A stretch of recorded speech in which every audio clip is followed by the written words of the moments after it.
أعوذ بالله من الشيطان الرجيم. بسم الله الرحمن الرحيم. سبحان الله والحمد لله ولا إله إلا الله والله أكبر ولا حول ولا قوة إلا بالله العلي العظيم. الله أكبر الله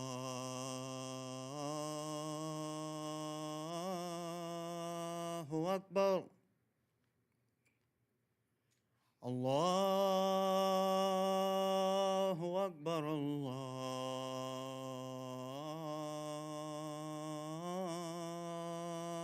أكبر. أشهد أن لا إله إلا الله. أشهد أن لا إله إلا الله.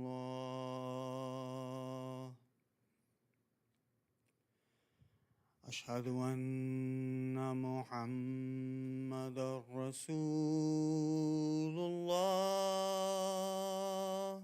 اللهم صل على محمد وآل محمد. أشهد أن محمدًا رسول الله. اللهم صل على محمد. أشهد أن عليًا ولي الله. اللهم صل على محمد. أشهد أن عليًا حجة الله. اللهم صل على محمد. حي على الصلاة. حي على الصلاة. حي على الفلاح. حي على الفلاح. حي على خير العمل. حي على خير العمل. الله أكبر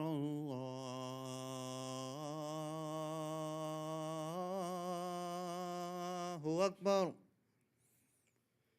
لا إله إلا الله. لا إله إلا الله.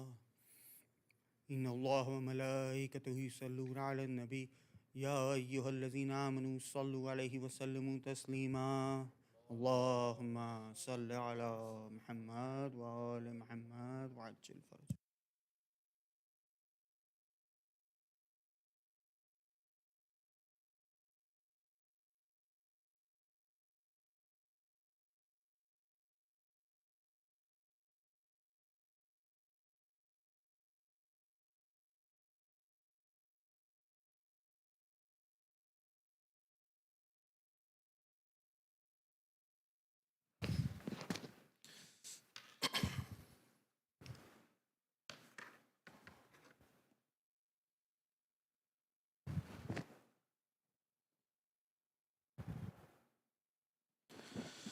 Loud salawat, please. اللهم صل على محمد وآل محمد وعجل فرجه.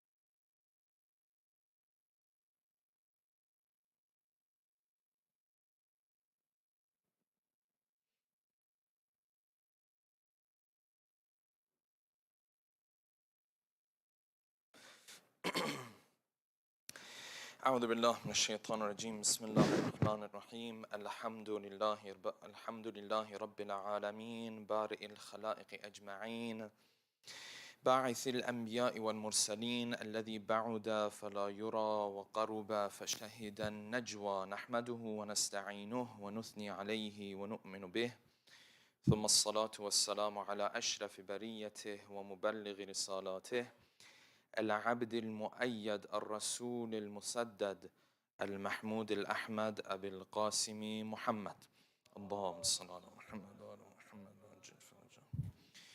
وعلى أهل بيته الطيبين الطاهرين عباد الله أوصيكم ونفسي بتقوى الله. We begin this first Friday khutbah by reminding all of you and myself to maintain the taqwa of Allah subhanahu wa ta'ala. We'll continue inshallah in the first khutbah with the tafsir of Surah Al-Waqi'ah. We've put our other discussion on hold for the past 2 weeks, and we will continue to do so this week as well. Our discussion on the book of 40 hadith that we were discussing. And inshallah in the second khutbah, I want to talk a little bit about the other developments that have happened in Palestine, as well as some of the lessons and inspirations that can be taken from what is happening over there. We reach verses 57 onwards. نَحْنُ خَلَقْنَاكُمْ فَلَوْلَا تُصَدِّقُونَ. We are the ones who created you. فَلَوْلَا تُصَدِّقُونَ. So why is it that you do not believe us when we speak to you of what is going to happen to you in the next realm and in the next world? أَفَرَأَيْتُمْ مَا تُمْنُونَ أَأَنْتُمْ تَخْلُقُونَهُ أَمْ نَحْنُ الْخَالِقُونَ. Allah subhanahu wa ta'ala in verse 58 started to speak about the creation of the human being and the very root of this creation.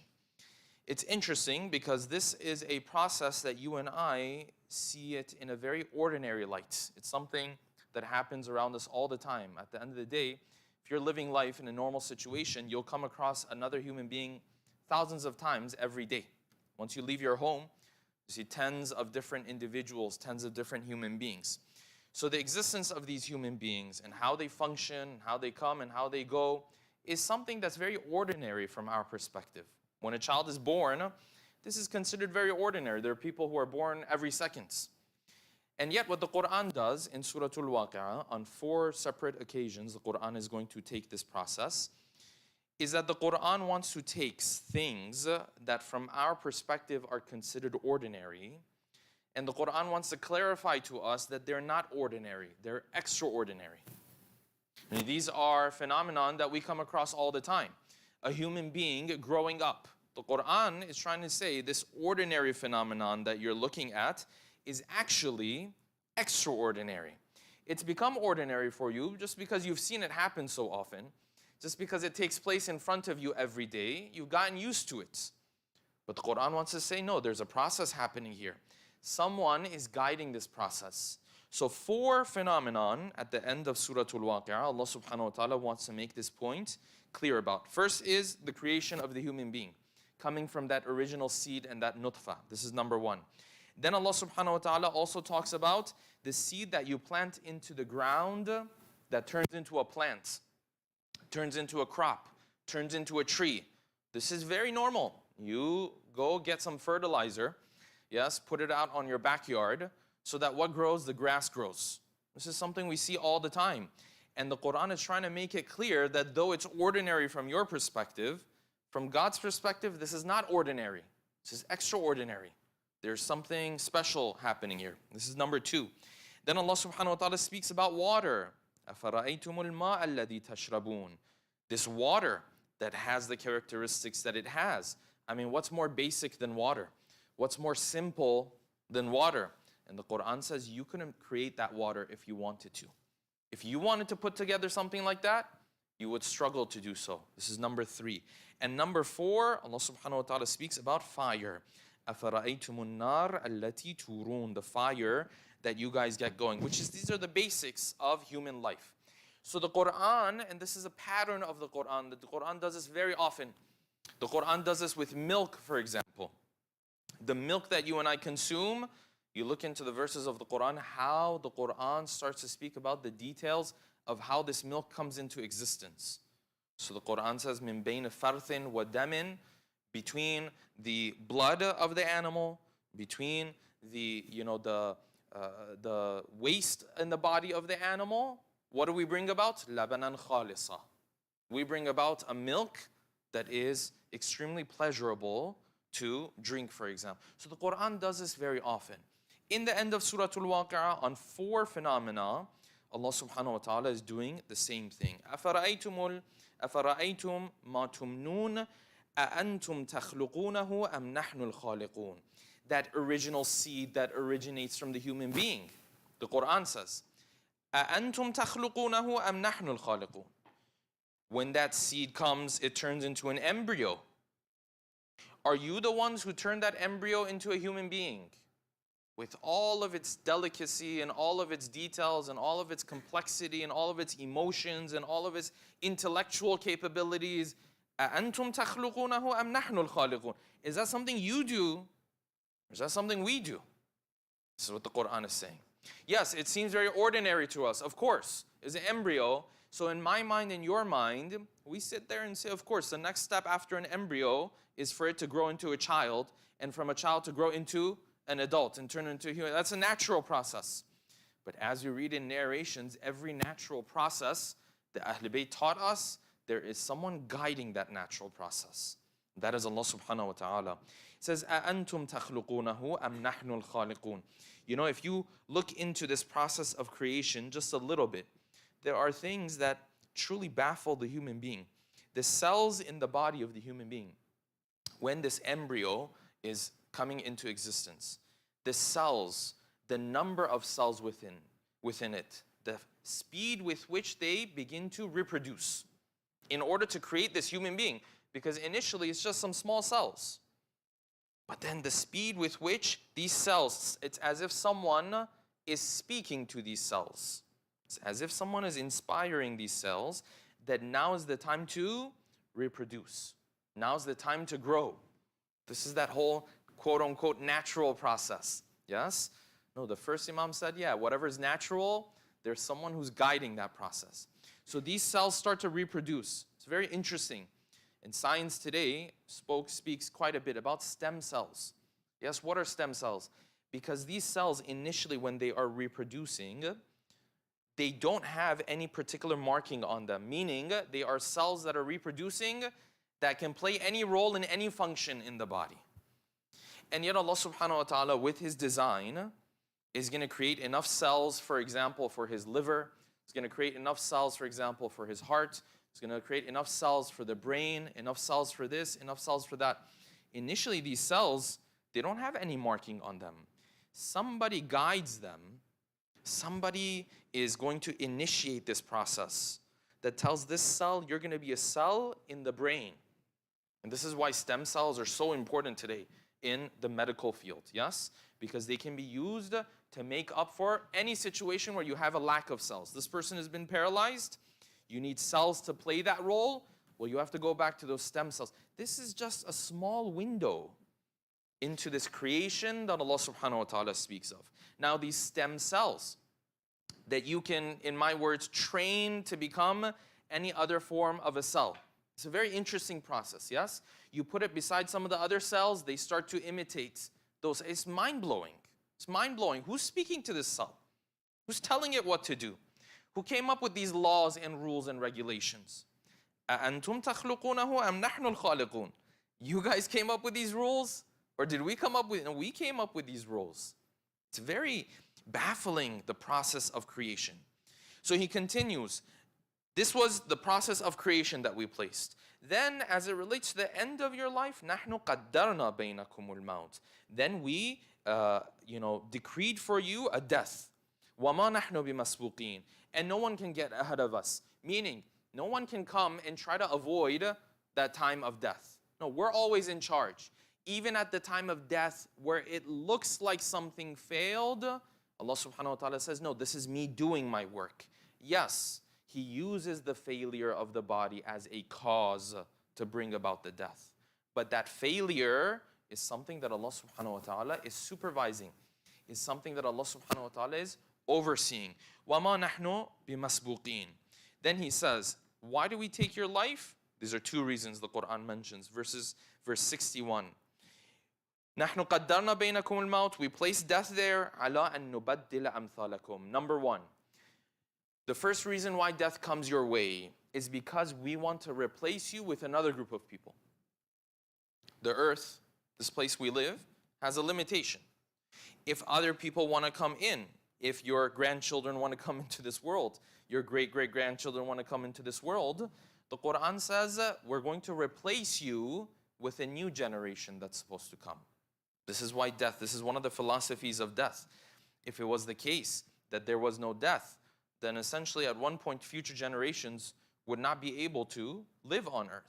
So the Quran says, number one, نَحْنُ قَدَّرْنَا, we have made it a decree that death is amongst you, عَلَىٰ أَن نُبَدِّلَ أَمْثَالَكُمْ, to bring those who are like you, number one. And number two, وَنُنْشِئَكُمْ فِي مَا لَا تَعْلَمُونَ, and we have decreed death in order to create you again in a different world. To bring you creation again in a world that you don't know much of. Okay, so the Quran is very clear that when we go from this world to the next world, there is another creation that happens. There is another coming into existence that happens. Yes? In the words of the famous scholar, Mullah Sadra, may Allah subhanahu wa ta'ala bless his soul, this man who contributed so much to Islamic sciences of philosophy and by extension irfan, he has a beautiful line. He says, death is when the soul outgrows the body. Death is when the soul outgrows the body. And then he continues to explain. He says, death happens when this soul is going to move on to a next chapter of its journey. It's going to grow, but it can no longer use the vehicle of the body. So this body that you and I always associated to be this human being. So you and I, we look at the face of a person, say, this is who this person is. The Quran says, no, that's not him. There's a soul behind him. That's who he is, actually. Yes, his body is just something that is acquainted with his soul. He says that as the human being, quote unquote, dies, the soul doesn't die. The soul was using one vehicle to move in a part of this journey. At one point, it outgrows the body. At one point, it no longer needs the body. So what does it do? Sets it aside. Yes? Sometimes you've seen animals, they outgrow their skin. Yes, what do? They set aside their skin. That animal's still there. That animal's still alive. The only thing that it happened was that it set aside a vehicle that it was using up until this point. So the Quran says, wa alaikum assalam, the Quran says, when you come to the next world, nunshi'akum, there is another creation. What other creation is there? There is a creation because in the next realm, you and I are given a body again. This is the opinion of a lot of our scholars. You are given a body again. Except that body and this body are very different from each other. What's the difference between the body you have in this world, the body you're going to be granted in mahshar, the way people are going to interact with you in mahshar? What's the difference between these bodies? The body in this world doesn't reflect who you really are. You could be the most evil person on earth, and you could have a very creased suit, and you could have the most beautiful ties, and you could look amazing, and you can come and have a firm handshake, and you can act like you have certain values. And when someone's just looking at a picture of you, they could never tell that you're the most evil person to have ever lived. That's how the body in this world works. You can be a terrible person, but look extremely attractive. That's how the body in this world works, yes? The body in the next world, Allah subhanahu wa ta'ala has set it in such a way that what happens? That your reality is now presented in that body. Now, if you're evil, you're going to look evil. If your soul is beautiful, you're going to look beautiful. This is why the Quran says, يَوْمَ تَبْيَضُّ وُجُوهٌ وَتَسْوَدُّ وُجُوهٌ. When people show up on the day of judgment, you can tell from the very beginning where this person is headed. For the most part, you can tell where this person is headed. Why? Because he has a body. When he has a body, that body reflects who he really is. So some people come onto the day of judgment, their faces are emanating with light, because the body over there is actually tied to who they are. It's actually tied to their soul. And some people come onto the day of judgment, and the Quran says that their faces are already full of fire. تَلْفَحُ وُجُوهَهُم. Their faces, there's fire on it already. Depending on the characteristics that they have different features in their body that presents itself. وَنُنْشِئَكُمْ فِي مَا لَا تَعْلَمُونَ. We will create you again in a different world that you don't know much about. So the Quran says, verse 62, وَلَقَدْ عَلِمْتُمُ النَّشْأَةَ الْأُولَى فَلَوْلَا تَذَكَّرُونَ. And you've already seen what we've done in the first creation. You already saw how we were able to bring you from nothingness into existence. We were able to give you a body that you didn't have. فَلَوْلَا تَذَكَّرُونَ. So why is it that when we tell you this is going to happen again on the day of judgment, you start to doubt it? You already see the fact that you're sitting here. The fact that you're sitting here means someone brought you here.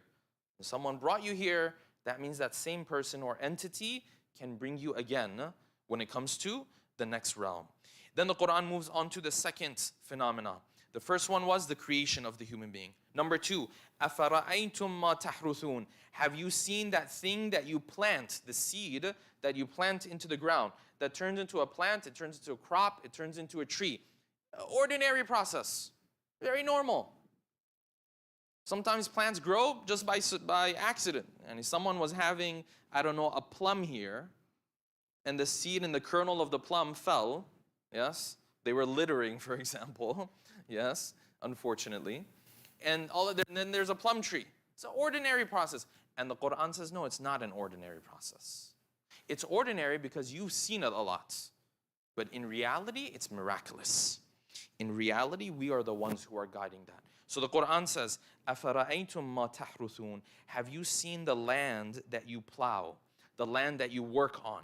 Yes, there's a reason why the Quran uses verbs here. أَفَرَأَيْتُمْ مَا تُمْنُونَ أَفَرَأَيْتُمْ مَا تَحْرُثُونَ. There's a reason why the Quran uses verb here. Yes? It says, see that land that you are plowing, the plowing that you're doing, you see that? Yes, I see that. What about it? He says, أَأَنْتُمْ تَزْرَعُونَهُ أَمْ نَحْنُ الزَّارِعُونَ. When that seed turns into that tree, did you do that part or did we do that part? There's a very beautiful balance in the Quran. Beautiful balance. Now, remember, this Quran came to us from who? It came to us from a man who was unschooled at the very least. Yes? In our scholars, amongst our scholars, most scholars will say the Prophet knew how to read and write, but he never did. He knew this miraculously, not through schooling. So when we say unschooled, it's, covering both opinions. Yes? He was unschooled. Every historian will agree on this. Yes? Because there was no schools in Mecca and Medina at that time anyways. He was unschooled, growing up in the middle of a desert, and now he's going to speak about philosophical concepts that you and I have to sit down 1400 years later to dissect. This is the Quran. So the Quran has a beautiful balance between what? Between acknowledging the effort that you put into any particular activity and also clarifying that you're not the one who delivers the results with regards to that activity. So Quran said what? أَفَرَأَيْتُمْ مَا تُمْنُونَ. You take those steps. But who's the one who takes this nutfa and turns it into a child? It's us. Yes, you're part of the process. You have to do your part. But the one who delivers the results is who? It's me. So you're the doctor, you're doing this surgery. And Allah subhanahu wa ta'ala says you have to do that surgery. And Allah subhanahu wa ta'ala says you have to study to do that surgery. Yes? But while you're doing that surgery, you do the movements. I'm going to deliver the results. This is difficult to digest. I thought I was doing this. Quran says, yes, you're doing it. But you do the work. The results in our hands. أَفَرَأَيْتُمْ مَا تَحْرُثُونَ. Have you seen the land that you plow, the plowing that you do, the work, the effort that you put in? Okay, great. The Quran attributes that to you and I. It says, you and I are the ones who do that. And then he says, but the results of it, أَأَنْتُمْ تَزْرَعُونَهُ أَمْ نَحْنُ الزَّارِعُونَ. When it turns into that plant or that tree, is that you now or is it us? No, it's us. You did your effort, you did your part, and then the results are in the hands of Allah subhanahu wa ta'ala. This is why we read in Surah Anfal verse 17, this famous verse of the Quran. Allah subhanahu wa ta'ala is addressing our beloved prophets, Muhammadin al-Mustafa, salawatullahi salamu alayhi. This is on the heels of the battle of Badr. Ya Rasulullah, falam taqtuluhum walakin Allah qatalahum. When you were fighting, it was Allah subhanahu wa ta'ala who was fighting. Then he says this, وَمَا رَمَيْتَ إِذْ رَمَيْتَ.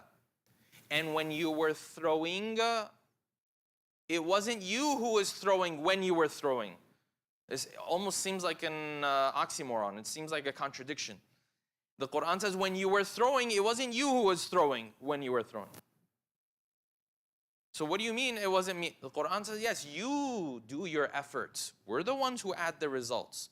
This throwing is not referring to arrows and so on and so forth. At the beginning of the Battle of Badr, what did the Prophet do? Amongst the other things that he did, is that he took a little bit of the dirt of Badr and he threw it towards the army on the other side, yes? And the narrations tell us that that blinded some of the soldiers on the other side, some of the army on the other side, in the battle of Badr. So this is not referring to arrows. It's referring to this husat, as the narrations say, that the Prophet threw towards this army. The Quran says, وَمَا رَمَيْتَ إِذْ رَمَيْتَ. When you threw, it was not you who was throwing. وَلَكِنَّ اللَّهَ رَمَى. But it was Allah subhanahu wa ta'ala. What does that mean? That means you and I, and this is easy to say, difficult to live by. The Quran says you and I are those who have to put in the effort. You and I have a duty. But the results, not in your hands. The results in the hands of Allah subhanahu wa ta'ala. You do your tahruthun, you plow the ground, and you put in your effort, and you sweat. But then I'm the one who turns it into what? I'm the one who delivers the results. And imagine if the human being implemented this into his life. That every time he wants to approach something, he understands his role is literally to try. Literally, that's what he has to do. He has to approach the issue and try. And him trying and the results showing up directly have no correlation with one another. Indirectly, they do. Because when Allah subhanahu wa ta'ala sees that he tries, if it's in his wisdom, he delivers the result. But technically, my effort has nothing to do with the result. Indirectly, it does. Because Allah subhanahu wa ta'ala then looks at his servant, he says, look at my servant, he's trying, and it's in my wisdom to grant him the result, so I'm going to grant him the result. So this servant of mine is trying to save a life in this surgery. He's trying. Look at how much he studied. Look at how much he practiced. Look at how much he did this. Look at how much he did that. It's in my wisdom to grant him the result. Otherwise, the work that this surgeon is doing, is it directly correlating with the result? No. You know why? Because many times the surgeon does that hard work and the result does not show up. Many times you do the hard work, maybe the grades don't show up. Many times you do the hard work and maybe the income doesn't show up. Many times you do the right thing and still the other person on the other side of the table doesn't necessarily appreciate what you did for them. This shows that your work and the result are not correlated with one another. They're not always tied to one another. But Islam teaches us indirectly, they are tied to one another. Because when your Lord sees you working this hard, if it's in his wisdom, he will grant you the results. This is a book that was revealed to someone in the middle of a desert where his people were drinking polluted water and they used to consume lizards and snakes as part of their food. Yes, this is why the Quran is a miracle. This is why the Quran is a word of Allah subhanahu wa ta'ala. Because I'm taking your time 1400 years later to dissect just a couple verses of it, just a couple sentences of it. This is the depth of the words of Allah subhanahu wa ta'ala. أقول قولي هذا وأستغفر الله لي ولكم. أعوذ بالله من الشيطان الرجيم. بسم الله الرحمن الرحيم. قل هو الله أحد الله الصمد لم يلد ولم يولد ولم يكن له كفوا أحد. اللهم صل على محمد وعلى محمد وجد فرجه. اللهم صل على محمد وعلى محمد.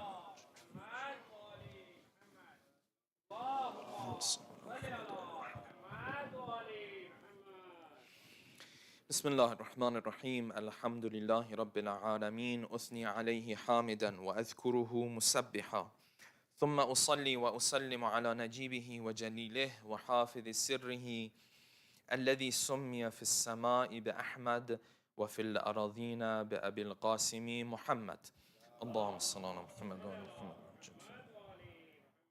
اللهم صل وسلم على علي أمير المؤمنين وفاطمة الزهراء سيدة نساء العالمين وعلى سبطي نبي الرحمة وإمامي الهدى الحسن والحسين سيدي شباب أهل الجنة وعلى علي بن الحسين ومحمد بن علي وجعفر بن محمد وموسى بن جعفر وعلي بن موسى ومحمد بن علي وعلي بن محمد والحسن بن علي والخلف الهادي المهدي حججك على عبادك وأمنائك في أرضك. صلوات. اللهم صل على محمد. اللهم اغفر للمؤمنين والمؤمنات. عباد الله أوصيكم ونفسي بتقوى الله. We begin this second khutbah by reminding all of you and myself to maintain the taqwa of Allah subhanahu wa ta'ala. Of course, we continue to watch in horror what is unfolding in the area, the region of Palestine. The bombing, of course, has continued. Right before coming in for Jumaa Salaat, I saw on social media, and these are reports that still need to be verified, that the internet and the cell coverage has been completely cut off and cut out. And we all see the videos and the images that have been emerging from that part of the world, and of course we have no words at all.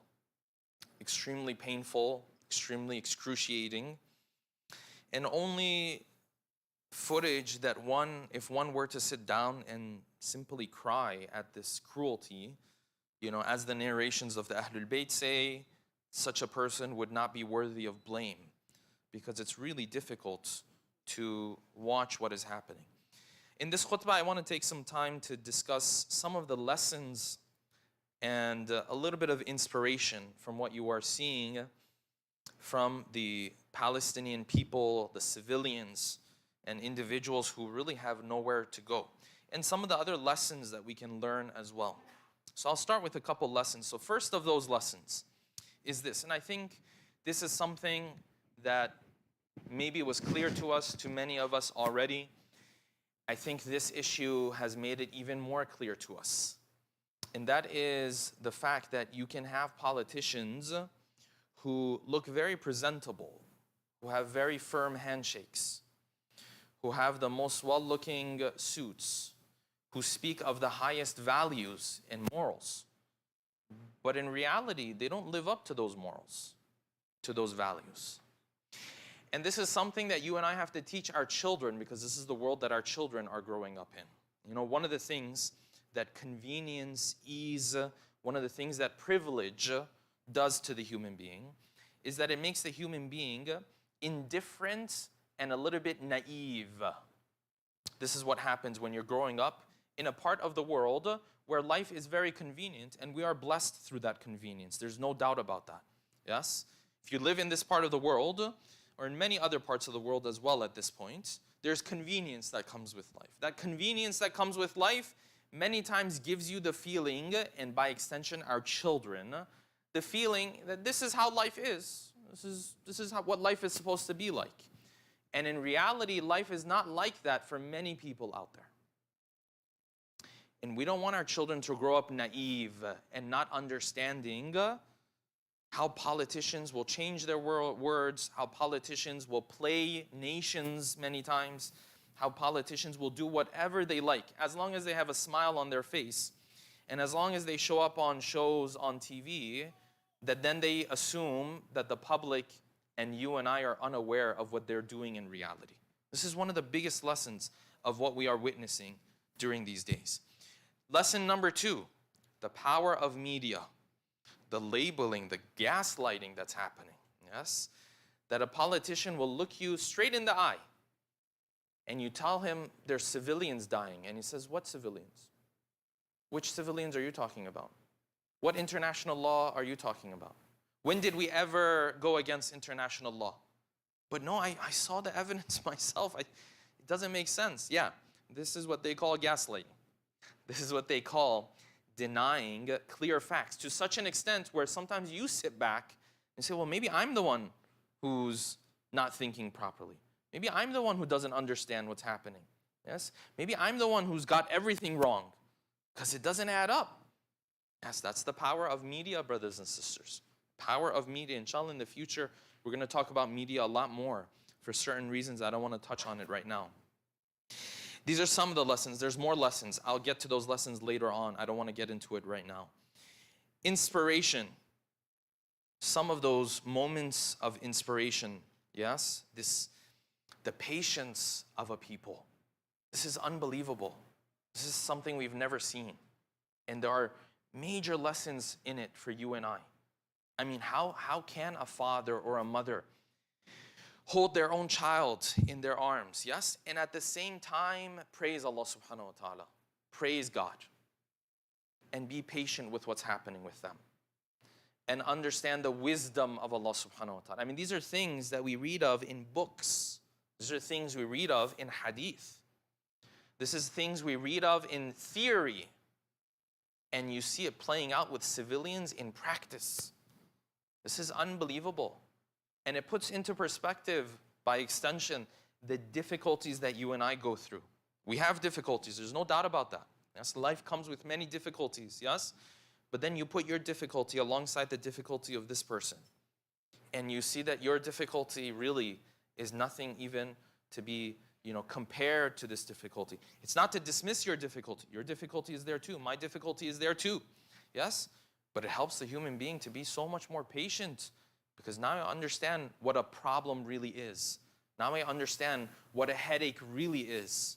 Yes? These are the lessons that can be learned. You see this with the civilians. Of the inspirational things that you see, of course, it's covered in genocide. It's covered in crimes that are happening. Yes? But if you look deeper, you see this inspiration. You see these paramedics, the rescuers. Imagine if you're put into this area and they tell you, listen, we're just going to bomb and you just have to go and pull out bodies. Pull out this body and pull out that body and pull out this body. And after the 5th time, after the 6th time, after the 10th time, you're going to give up. After the 15th time, you're going to be saying, enough is enough. What's the point? What am I even doing anymore? And many of these paramedics and rescuers at this point, they know they're doing this, a lot of it for history. They're doing a lot of it because they know that these moments are critical moments. Like, the world's not going to forget the massacre of a whole people. I mean, we can talk about politics and so on and so forth, but this is beyond politics. This is a whole people who are being held accountable, who are being, punished for something that they had nothing to do with. Yes, this is the inspiration that you see these paramedics. I was on social media, I saw this clip where many of these paramedics, when they visited homes that have been bombed, you see that they have brought with them money. Their pockets are full of money, but this is not their own money. So when they visit the homes to pull out the bodies, if there is money, because there's an explosion, everything in the house is all over the place, yes? They take the money and they give it to the family that was rescued, or whoever has been rescued from from that building. They don't even walk away with that money. Now many of them are hungry and thirsty themselves. Yes, this is inspiration. This is you and I. And you and I assume we sacrifice for God, right? We do. I speak for you guys. You guys do, of course. But when you compare it to what they go through, what sacrifice are we doing? How are we, the sacrifices we do for Allah subhanahu wa ta'ala? We give from our wealth, we give from our time, we give from our energy, and Allah subhanahu wa ta'ala accepts, inshallah. This is sacrifice. This is on a different level. The hard work of journalists. Yes, many of them are not even affiliated with any, agency. But you see, they document what's happening because they know that this is a critical moment. They know this is a turning moment. They know that things are going to shift moving forward. And they know the narrative is also changing. I mentioned this 3 weeks in a row. It's changing. It's changing slow.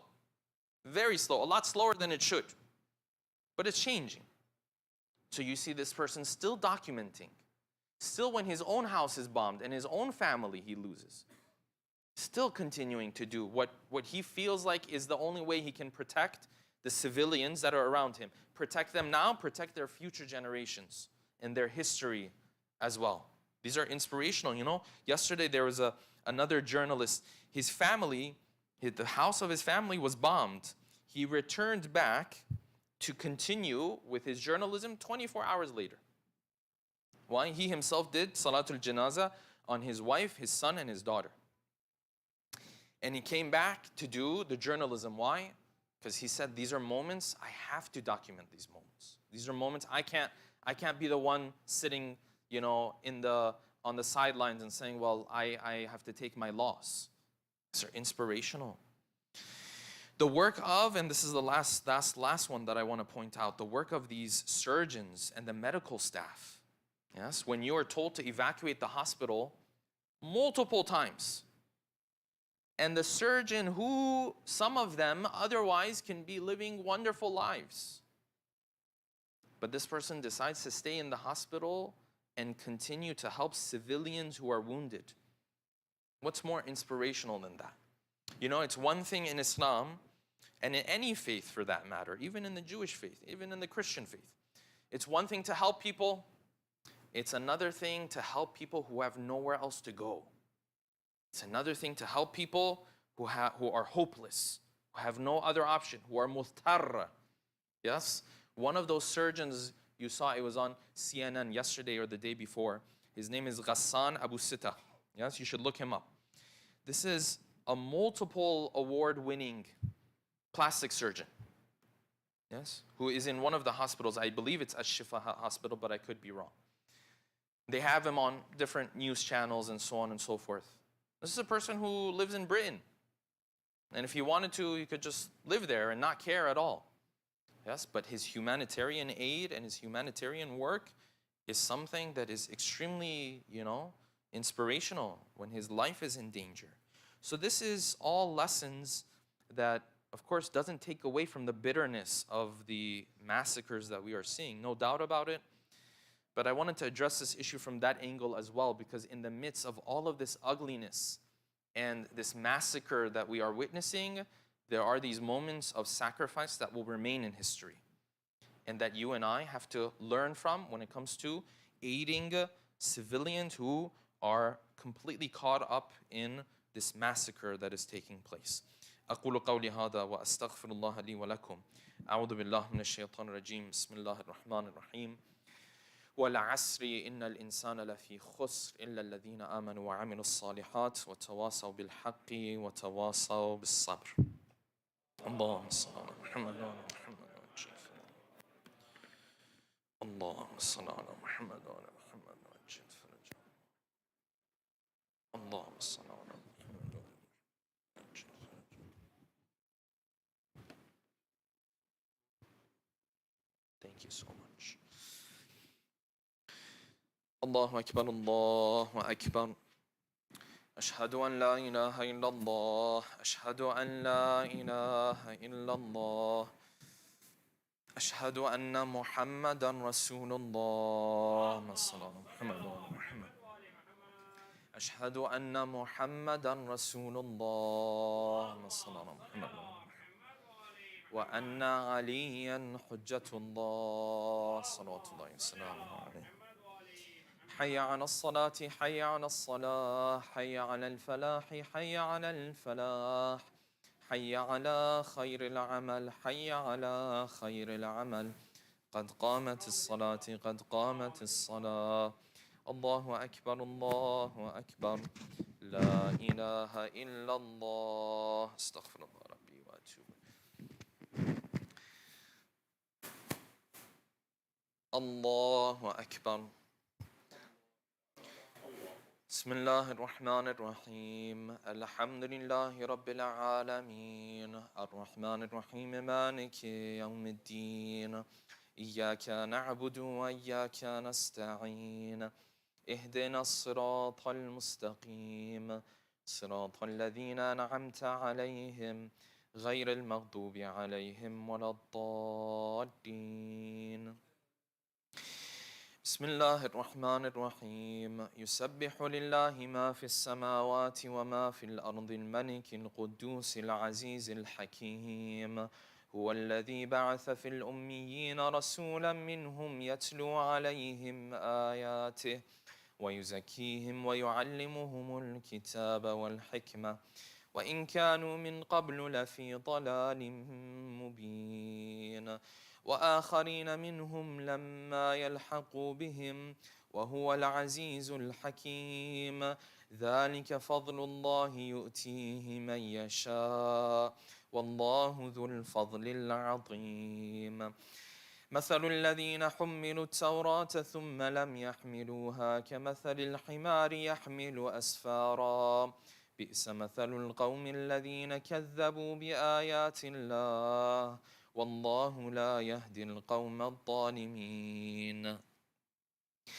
قل يا أيها الذين هادوا إن زعمتم أنكم أولياء لله من دون الناس فتمنوا الموت إن كنتم صادقين ولا يتمنونه أبدا بما قدمت أيديهم والله عليم بالظالمين قل إن الموت الذي تفرون منه فإنه ملاقيكم ثم تردون إلى عالم الغيب والشهادة فينبئكم بما كنتم تعملون يا أيها الذين آمنوا إذا نودي للصلاة من يوم الجمعة فاسعوا إلى ذكر الله وذروا البيع ذلكم خير لكم إن كنتم تعلمون فإذا قضيت الصلاة فانتشروا في الأرض وابتغوا من فضل الله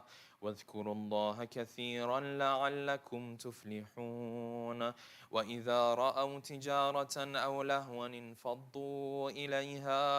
انفضوا إليها وتركوك قائما قل ما عند الله خير من اللهو ومن التجارة والله خير الرازقين الله أكبر اللهم صل على محمد وآل محمد اللهم ارزقنا توفيق الطاعة وبعد المعصية اللهم عجل لوليك الفرج اللهم اغفر للمؤمنين والمؤمنات والمسلمين والمسلمات الله أكبر سبحان ربي العظيم وبحمده سمع الله لمن حمده الله أكبر سبحان ربي الأعلى وبحمده الله أكبر الله أكبر سبحان ربي الأعلى وبحمده الله أكبر بحول الله وقوته أقوم وأقعد بسم الله الرحمن الرحيم الحمد لله رب العالمين الرحمن الرحيم مالك يوم الدين إياك نعبد وإياك نستعين اهدنا الصراط المستقيم صراط الذين أنعمت عليهم غير المغضوب عليهم ولا الضالين بسم الله الرحمن الرحيم قل هو الله أحد الله الصمد لم يلد ولم يولد ولم يكن له كفوا أحد الله أكبر سبحان ربي العظيم وبحمده سمع الله لمن حمده اللهم صل على محمد وآل محمد اللهم ارزقنا توفيق الطاعة وبعد المعصية اللهم عجل لوليك الفرج اللهم اغفر للمؤمنين والمؤمنات والمسلمين والمسلمات الله أكبر سبحان ربي الأعلى وبحمده الله أكبر الله أكبر سبحان ربي الأعلى وبحمده يا لطيف ارحم عبدك الضعيف الله أكبر بسم الله وبالله الحمد لله أشهد أن لا إله إلا الله وحده لا شريك له وأشهد أن محمدا عبده ورسوله اللهم صل على محمد وآل محمد السلام عليك أيها النبي ورحمة الله وبركاته السلام علينا وعلى عباد الله الصالحين السلام عليكم ورحمة الله وبركاته الله أكبر الله أكبر الله أكبر الله وملائكته يصلون على النبي يا أيها الذين آمنوا صلوا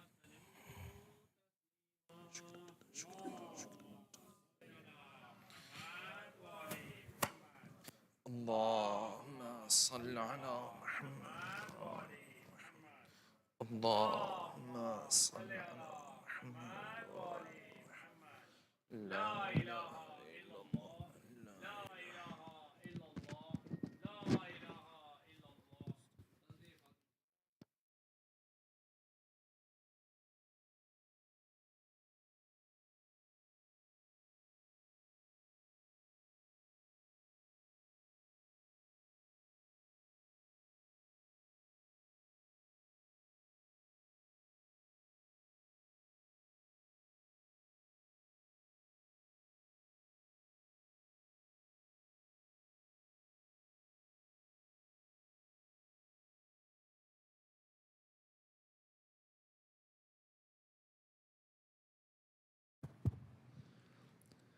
اللهم صل على محمد وآل محمد اللهم أدخل على أهل القبور السرور اللهم أغني كل فقير اللهم أشبع كل جائع اللهم اكسو كل عريان اللهم اقضي دين كل مدين اللهم فرج عن كل مكروب اللهم رد كل غريب اللهم فك كل أسير اللهم أصلح كل فاسد من أمور المسلمين اللهم اشفي كل مريض اللهم سد فقرنا بغناك اللهم غير سوء حالنا بحسن حالك اللهم اقض عنا الدين وأغننا من الفقر إنك على كل شيء قدير صلوات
And just a quick reminder of upcoming events.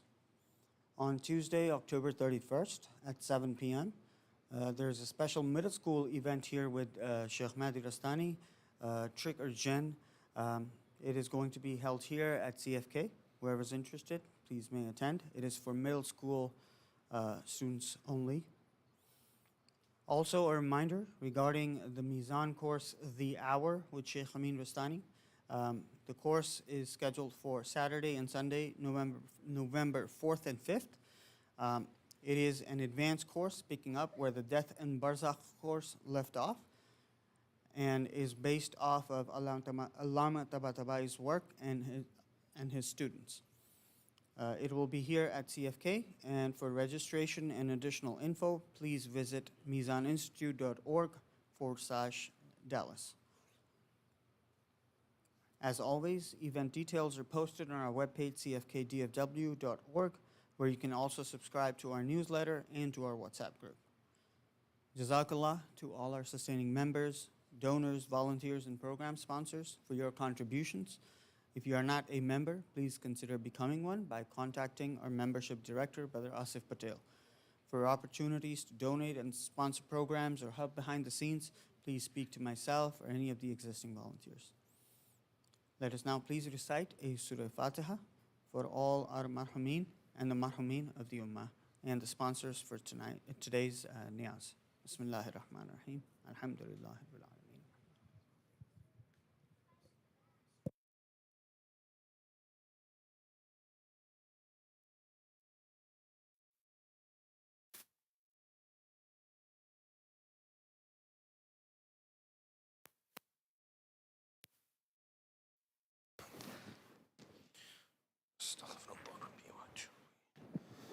الله أكبر الله أكبر أشهد أن لا إله إلا الله أشهد أن لا إله إلا الله أشهد أن محمدا رسول الله اللهم صل على محمد أشهد أن محمدا رسول الله اللهم صل على محمد وأن عليا حجة الله صلاة الله وسلامه حي على الصلاة حي على الصلاة حي على الفلاح حي على الفلاح حي على خير العمل حي على خير العمل قد قامت الصلاة قد قامت الصلاة الله أكبر الله أكبر لا إله إلا الله استغفر الله ربي وأتوب إليه صلاة العصر الله أكبر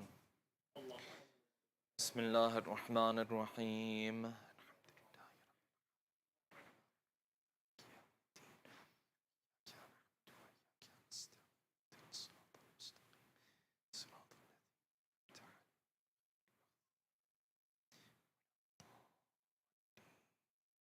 بسم الله الرحمن الرحيم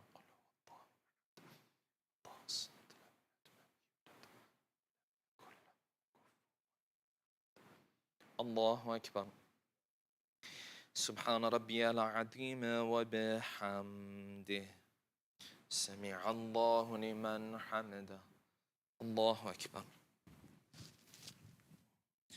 سبحان ربي الأعلى وبحمده الله أكبر الله أكبر سبحان ربي الأعلى وبحمده الله أكبر بحول الله وقوته أقوم وأقعد بسم الله الرحمن الرحيم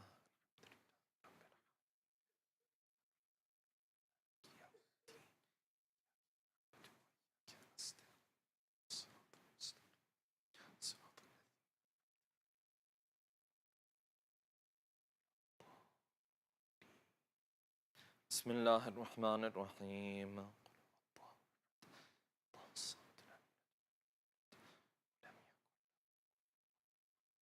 الله أكبر اللهم صل على محمد وآل محمد اللهم ارزقنا توفيق الطاعة وبعد المعصية اللهم عجل لوليك الفرج اللهم اغفر للمؤمنين والمؤمنات والمسلمين والمسلمات الله أكبر. سبحان ربي العظيم وبحمده سمع الله لمن حمده. الله أكبر. سبحان ربي الأعلى وبحمده. الله أكبر. الله أكبر. سبحان ربي الأعلى وبحمده. الله أكبر. أشهد أن لا إله إلا الله وحده لا شريك له وأشهد أن محمدا عبده ورسوله. اللهم صل على محمد وآل محمد وتقبل شفاعته وارفع درجته. بحول الله وقوته أقوم وأقوم. سبحان الله.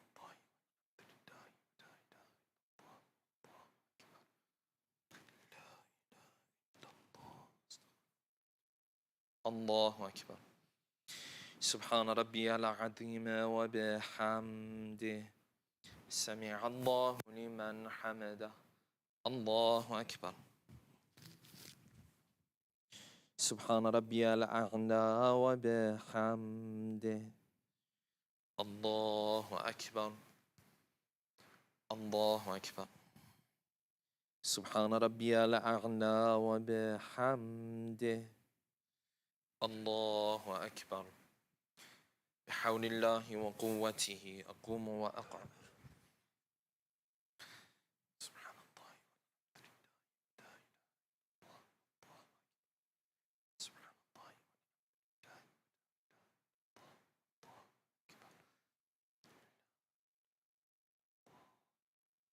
الله أكبر. سبحان ربي العظيم وبحمده سمع الله لمن حمده. الله أكبر. سبحان ربي الأعلى وبحمده. الله أكبر. الله أكبر. سبحان ربي الأعلى وبحمده. يا لطيف ارحم عبدك الضعيف. الله أكبر. بسم الله وبالله الحمد لله. أشهد أن لا إله إلا الله وحده لا شريك له وأشهد أن محمدا عبده ورسوله. اللهم صل على محمد وآل محمد. السلام عليك أيها النبي ورحمة الله وبركاته. السلام علينا وعلى عباد الله الصالحين. السلام عليكم ورحمة الله وبركاته. الله أكبر. الله أكبر. الله أكبر. إن الله وملائكته يصلون على النبي يا أيها الذين آمنوا صلوا عليه وسلموا تسليما. اللهم صل على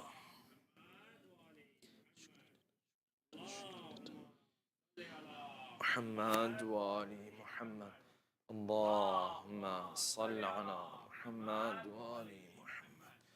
لا إله إلا الله. لا إله إلا الله. لا إله إلا الله.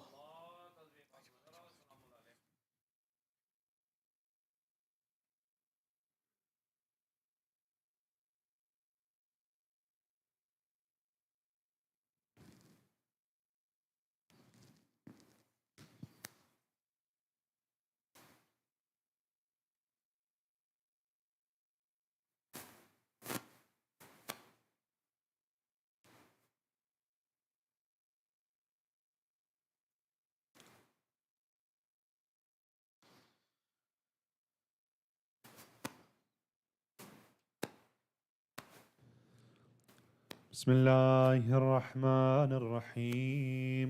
Let's recite all together the dua for protection over the Imam. اللهم صل على محمد وآل محمد. اللهم كن لوليك الحجة ابن الحسن صلواتك عليه وعلى آبائه في هذه الساعة وفي كل ساعة وليا وحافظا وقائدا وناصرا ودليلا وعينا حتى تسكنه أرضك طوعا وتمتعه فيها طويلا برحمتك يا أرحم الراحمين. صلوات. اللهم صل على محمد وآل محمد وعجل فرج.